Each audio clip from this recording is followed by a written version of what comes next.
All right, we're calling the Code Enforcement Committee meeting for Tuesday, July 19th to order at 8:21 p.m. We have already had our silent meditation and pledge. Madam Clerk, may I please have a roll call? Roll call. Chair Arbon. Present. Vice Chair Pirella. Here. Member Lightfoot Ward. Here. Also present for the record, Major Nickerson and Member Martin. Also present for the record, Code Enforcement, Mr. Herrera, Christy Alou, Village Manager, and Janice Jacoby, Village Clerk. You have a quorum. All right, very good. Do I have a motion to approve tonight's agenda?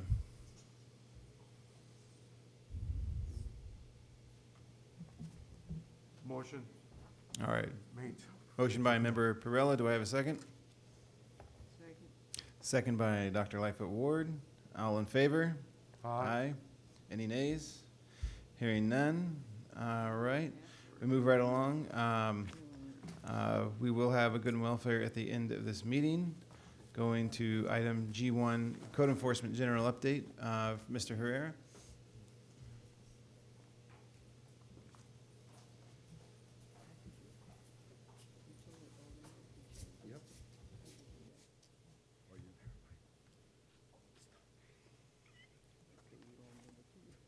Oh, okay. I don't know. Good evening. Good evening, all. Sir?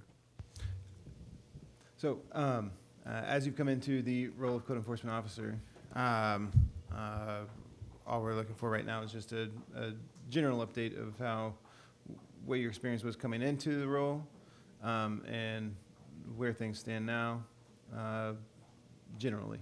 Yeah, generally, well, we have in total, when I started going over all the cases, the ones that were closed, the ones that were open, in total we had like, I think I have 1,750 cases.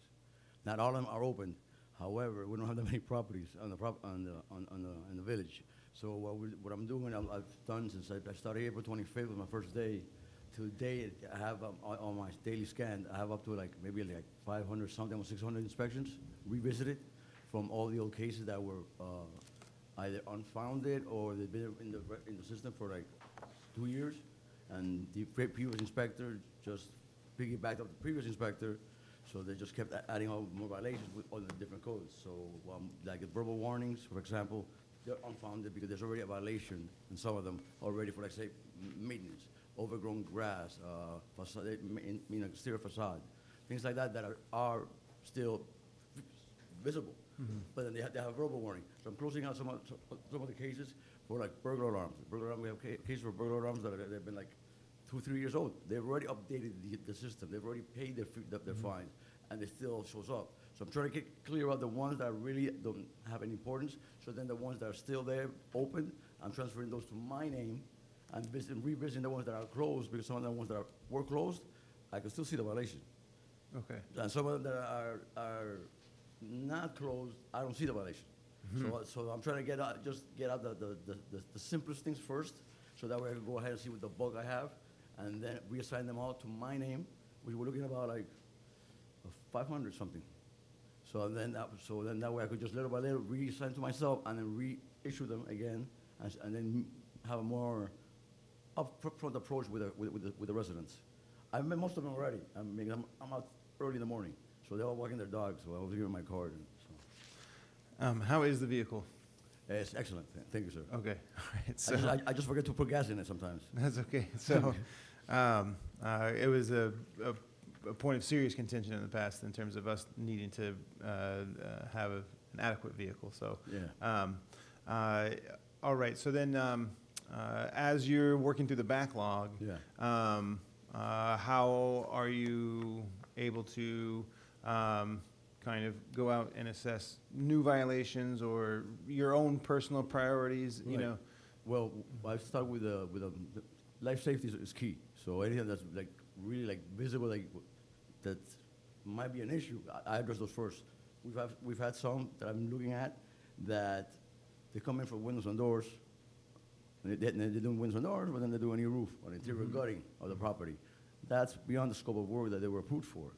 So then, so I have to what do you have to do? So I've already had to put 4 stop work orders. Okay.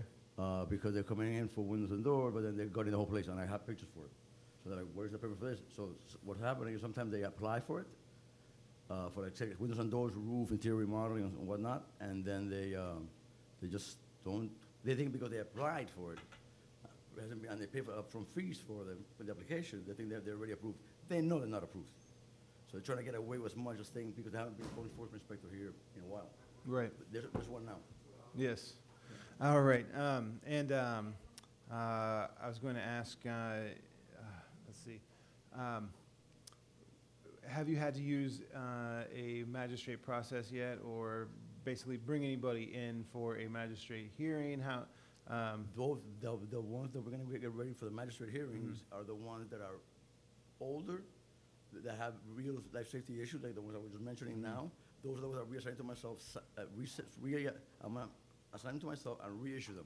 The violation, certified mail, regular mail, post the property, and then they give them like 15 days, 30 days to come into compliance. They don't listen, this has been 2 years ago, you haven't done anything. And if that doesn't, give them ample time to comply. However, we gotta take into consideration that the case has been open for 2 years, some of them, about a year and a half, 6 months, 8 months, and nothing's been done. So now they want more ample time. So I'll work with them depending on the severity of the violation. Okay. Other than that, So there might be a handful of people headed towards that magistrate process. Absolutely. More than a handful. Okay. Okay. All right. Yeah. And then, forgive me, I should have asked you off the top, but for the benefit of the residents, if you could just give a little bit of background about yourself and. Absolutely. My name is Carlos Herrera. I am a City of Miami employee, retired after 25 years. I worked with the fire department, code enforcement for compliance, City of Miami, and I did my last 10 to 12 years in planning and zoning. As a plans examiner, zoning inspector, plan and street committee. So I did a bunch of courses. I'm still taking courses now. I just finished my OSHA 30 hours certification. And I'm starting now to get, hopefully by next year, get my building official license. That's amazing.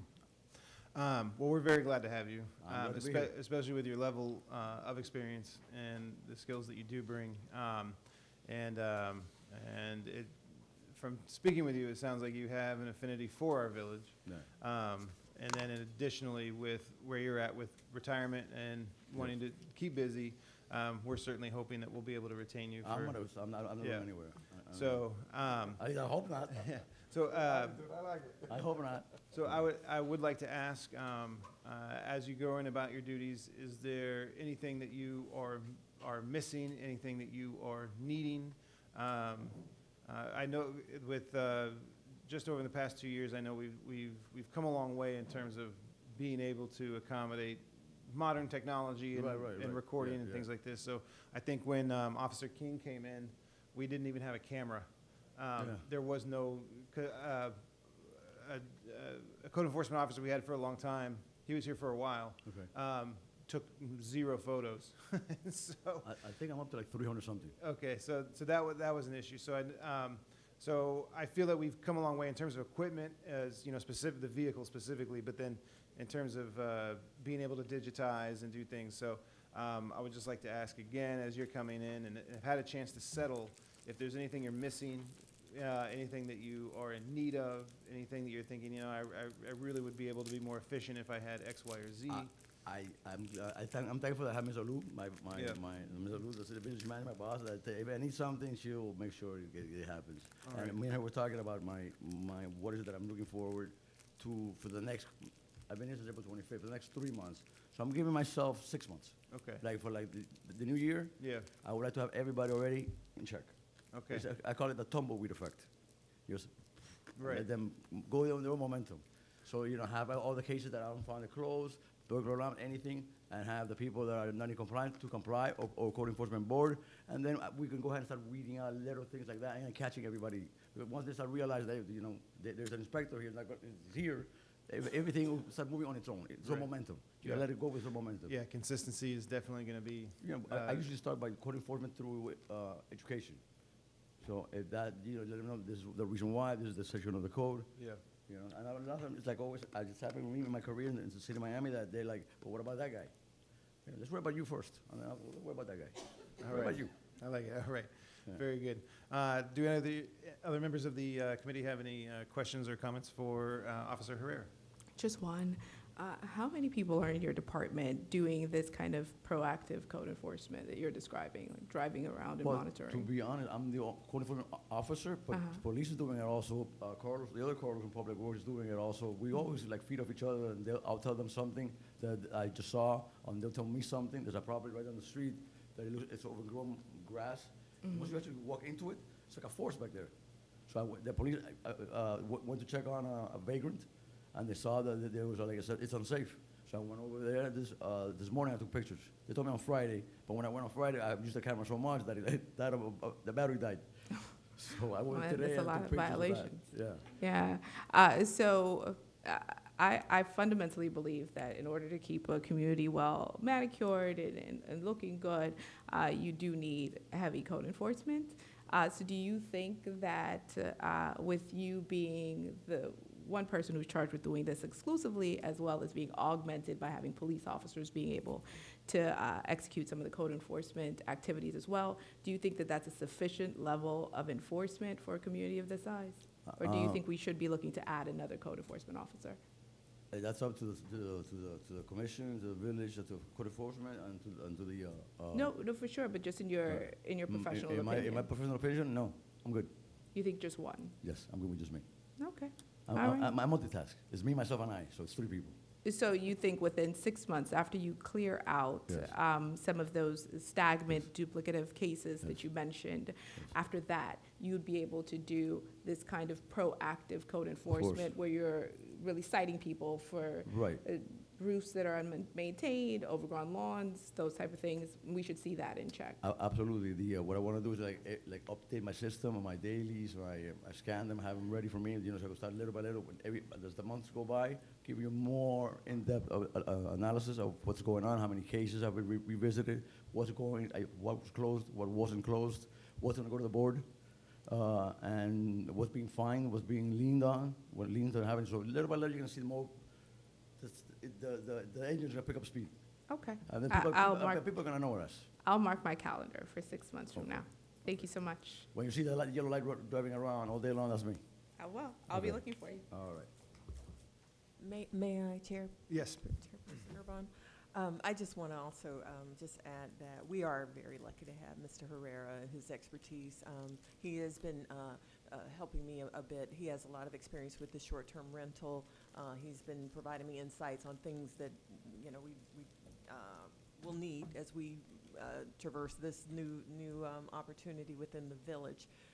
And with that, I did say, hey, this is going to be more work for code enforcement. So we'll revisit in 6 months, but then we're going to have this other big thing that we're going to be undertaking. So I know one person department may need the technology or some other resources to get that managed appropriately. Also, I want to just alert the committee that we are have a new lien of special interest to the village.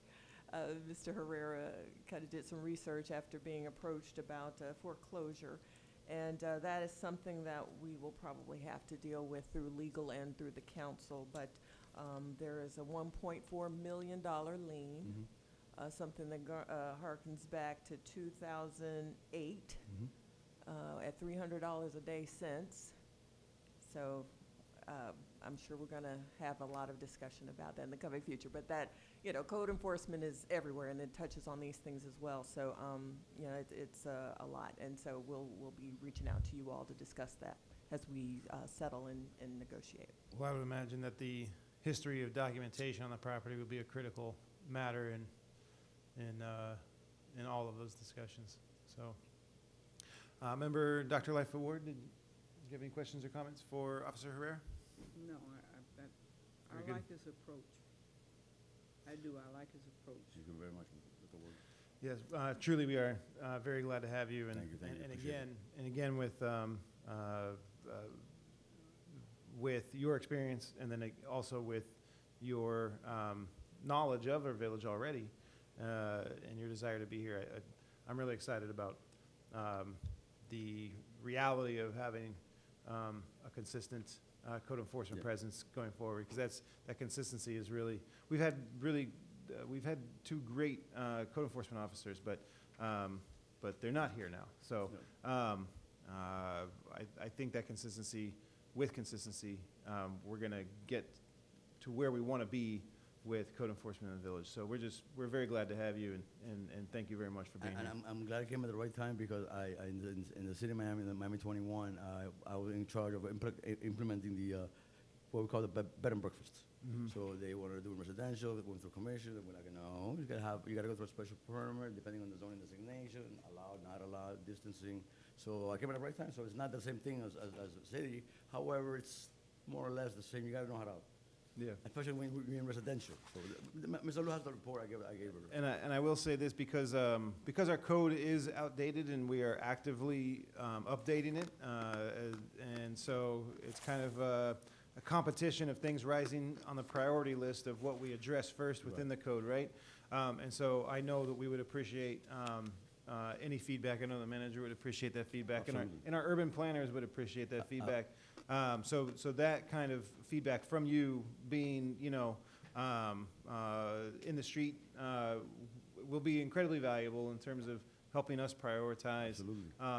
issues that are arising consistently with the code. So, Absolutely. things that are too vague, things that are, not specific enough or unaddressed completely. That kind of information would be supremely valuable as we prioritize issues for our urban planners and updating our codes. So, And if push comes to shove, I'll bring up, me and Ms. Lou spoke about it, that if we need an interpretation, zoning interpretation, we'll call legal. yeah, If I'm telling you, well, I don't agree with it because that's even myself. I don't know, this to me means this. right, So then we have to take it to legal and do an Right. interpretation of the code. right. So And even then maybe so, cross-reference it to the county, to Miami-Dade Yeah. County, and go so from even there. even just notes on those types of things would be helpful in terms of Yeah. being able to pass along to urban Yeah, planners. it's They good could to always have a different Yep. opinion, a different, well, I'm seeing this approach. Yep. That's, great minds come together, You got it. to come to a consensus. That's awesome. All right. I'm gonna go with consensus. All right. Does anyone in the audience have any questions or comments for Mr. Herrera? Nah, I don't think so. Does anyone in the audience have any questions or comments for Mr. Herrera? Okay. Hearing none. All right. Thank you sincerely for being Thank here. you very much. Thank We you have- all. Have a great evening. Thank you. Take care. All right. Next item of business is, thank you. Next item of business is dog leash discussion. Mayor Dickinson, did you want to brief us on this? Yes, indeed. All right, Thank very you. good. Thank you very much. I know I'm not part of the committee. I appreciate it, Mr. Chair, for allowing me to speak. The dog leash situation has become a real problem in the community, you guys. We've even had recently a terrible dog attack where the resident was injured fairly severely, and the resident's pet was killed by the dog because the dog was off a leash. And so the leash law situation seems to be like a ongoing, and it's getting worse and worse and worse. So this is what I'm going to do. For the benefit of the audience, this was a stray, or this was identified as belonging to The a resident? The attacking dog was a stray? the attacking dog, no, the attacking dog belonged to a resident. Okay. No, All right, it's so- no, it belonged to a resident. Yeah, All no, right, I this just is- wanted to- I yeah, wanted no, to I appreciate it. clarify that, Yeah, okay. I appreciate it. I appreciate it. So what I'm going to be doing, you guys, is I'm going to be putting together an ordinance. The ordinance I'm going to be putting together, I'll bring to a council meeting in the future. Of course, it's going to have to go through 2 readings, and then it'll be, once this passed, whenever it's passed, it'll be entered, into our codes. So this is what I want you guys to kind of just do. Just take this. I already also emailed it to you guys. Just take this, kind of look over it. I'm going to really briefly just point out a couple of things really quickly. Just take this, kind of look over it, see kind of how you feel about it, see if you feel like there's language that you feel is too harsh, not harsh enough, and things like that. If you look at, just really quickly so you guys kind of know what you're looking at. So if you look at the very first page is our current ordinance on our leash law. Okay, that's the very first page. So that's our current. That's what we have right now. There's no fees, there's no fines, there's no, it's just straight up just like this. This is exactly what it is verbatim from our code, okay? That's the first page. You'll see in a second why the B is highlighted in red. Starting on the second page, and if you look at, on the first page, it says El Portal, it says current ordinance. I put it there when I wrote that. Starting on the second page, it says El Portal consideration to be added to ordinance adjustment. So, and you guys know how ordinance goes. You have the whereas clauses and things like that, and the therefore clauses. So those are kind of like notes to myself, kind of like where things should go. So when I type up the ordinance, I'll know kind of where things go. But just take this, you guys, start to look through it. You see the red B that's kind of red and highlighted right there on the second page and on the third page. On the second page, on the bottom of the second page. That kind of relates, if you look at the first page with our current ordinance and you see the B, that's the section B under our current ordinance. And the new sections that I wrote and came up with, and I came up with this, you guys, I read a lot of articles about like different leash laws and things like that, and kind of how to formulate a leash law and how to, go through a leash law. And I kind of was looking at, articles that were a little bit more lenient, a little bit more harsh. I was kind of trying to find a middle ground. And then California had a lot of information also. So I went out and just looked at different ordinances from like California, New York, because, New York, there's a lot of dog walkers and things like that also. So I looked in New York, I looked in Boston. And so I kind of gather information and just studies and stuff like that I looked at, and I gather information like that. The B that's on the second page at the bottom, those two Bs, those two kind of like fall in line with the section B that we have in our original current ordinance. And so those two can kind of be added to the current ordinance if, we can get that discussion later if we deem it fit or necessary. So just take it, you guys, kind of mull over it, Well, Go ahead. In the current ordinance, just to give you a clue how outdated it is, one of the exceptions is if the dog is used in connection with a parimutuel facility, meaning a racing dog. Yeah. So I don't think we have any greyhound tracks here in El Portal. And so that just, this is, to me, this is evidence of Yeah. the outdatedness of the current ordinance, as well as the fact that it was probably kind of copy and pasted, because at no point in El Portal's history did a parimutuel facility Exist. pertain Yeah. to El Portal. So, Exist, exactly. so I'm definitely in favor of updating this. Yeah, so just look through it, you Yeah. guys. Like I said, we'll discuss it. We'll start discussing it. The same way we did with the short-term rental, we'll start discussing it at like a future council meeting, probably in September, which is the next one, because we don't have one in August. But and even the Miami-Dade County and Florida leash ordinances, they're much harsher than what I came up with. I tried to, I didn't want to be as harsh as, because especially the state of Florida was like, your dog, bites somebody or something like that, it gets, it gets taken away, gets put in the kennel, and basically is on death row, and you got to prove that it shouldn't be on death row, and you got to pay like $1,000 fee. You know what I'm saying? So for like a first-time offense. So I was trying to find like a middle ground with everything. But just like I said, just take it, you guys, go over it while we're off in August. Go over it, and I'll probably have this on the September meeting, as an ordinance, and we can go through it and argue about it and take out certain things and change certain things and things like that. All right, you guys. I appreciate it. Any impetus for why you picked this ordinance, Mayor? Why did I pick this ordinance to work on? Yeah. I picked this ordinance to work on because, number one, it's outdated, and second of all, we've had a lot of recent problems with the dogs off their leashes. We've had Okay, I got it. yeah. I got it. Injuries, death of other animals and things like that because of off leashes dogs. Okay. All right, very good. Any other comments or discussion on dog leash laws?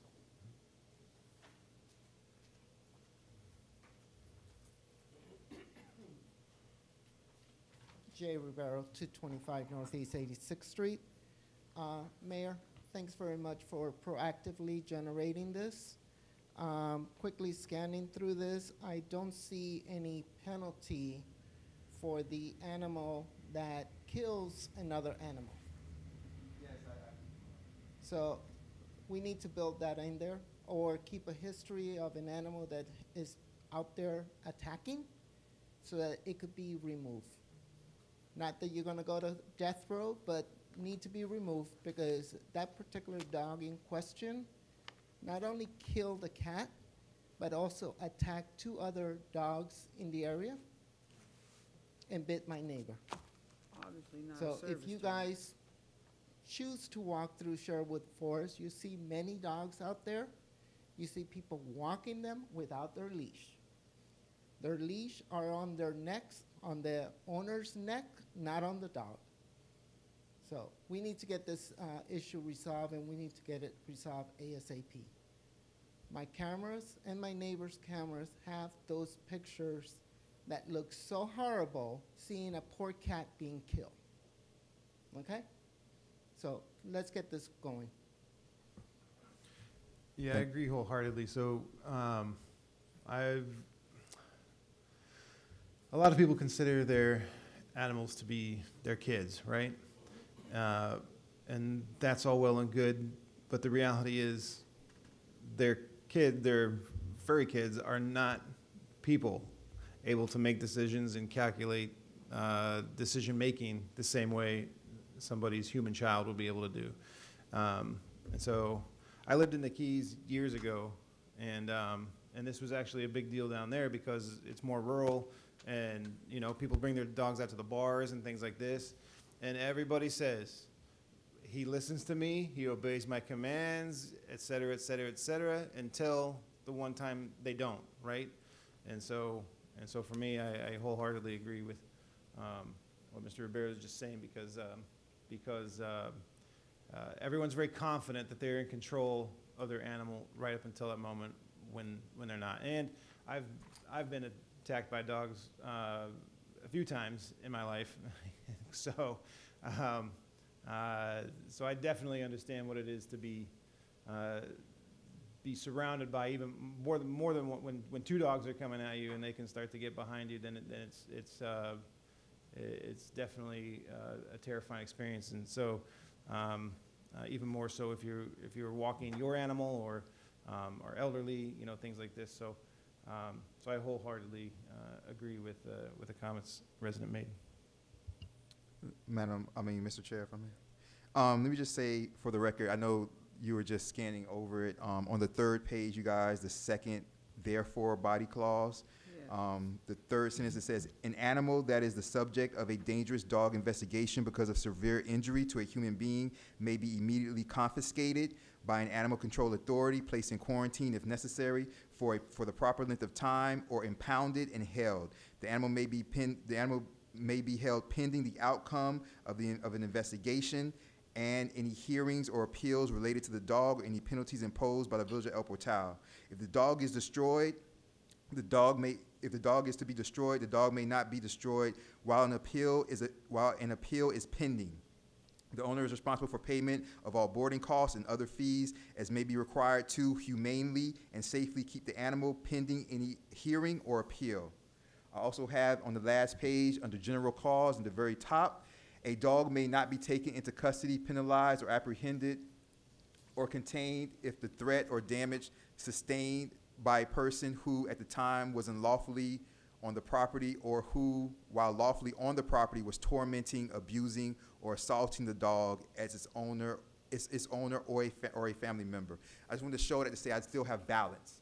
So this is not going to be an ordinance that just goes after, but I do have penalties for the dog. But this is not going to be an ordinance that just says like bad dog, bad dog, bad dog, bad. I also have balance. I even have a clause in here that says if anybody enters a property where the sign "bad dog" is prominently displayed and they're attacked, the dog is not penalized, the owner is not penalized.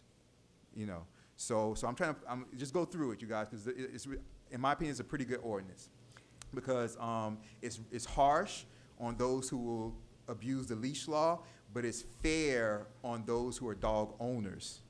So it doesn't come down hard on them. So I try to find that perfect balance between the two. Okay. Mr. Mayor, if I could. Also, just kind of wanted to make sure that this is just the first blush of this, right? Then Absolutely. Joe Geller and the legal team will look at whether or not some of those things are in line with what's allowed in Miami-Dade County and like general law. Ab- Uh, Is that how we're gonna be working it? Yes, absolutely. Okay. But let me tell you though, I met with Miami-Dade County Okay. last week about this ordinance. Okay. I went down and met For with them sure. about this ordinance also. For so. sure. I just want to make sure that, that we state, this is the first blush, and I'm sure we'll refine it as Of we go course, on of certain course. points. Absolutely, yeah.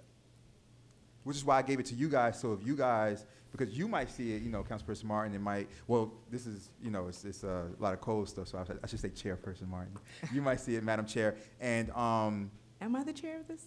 no, but you're chair of, I mean, you know, I don't know. Oh, one of them. Okay, You know, yeah, I'm yeah. just saying, you know, you're always chairing my eye, sister. All right, so but you might see it, and you might say, oh, well, you know, I think this clause right here should be harsher, or this clause right here is Yeah. too harsh, like it shouldn't Yeah. even be like that. And First, so I want you guys on to come first in. blush, my thing is some of the terms need to be identified. We need a tight term section as far as what proper care and maintenance is. No, It's all absolutely. very subjective. Absolutely, So- and it's funny because I have like the definition thing on my computer, Yeah. because this is just like the notes. If you notice, that's why you have like, this will be a therefore body clause. Yeah. This will be a a whereas body clause, because I put these in the notes just to have the notes, and then I start to formalize it in the ordinance, like, format. No, cool. Just making sure that Absolutely. definitely we'll do our thing. Absolutely. And then let the legal team Absolutely. review as well. 100%. Oh.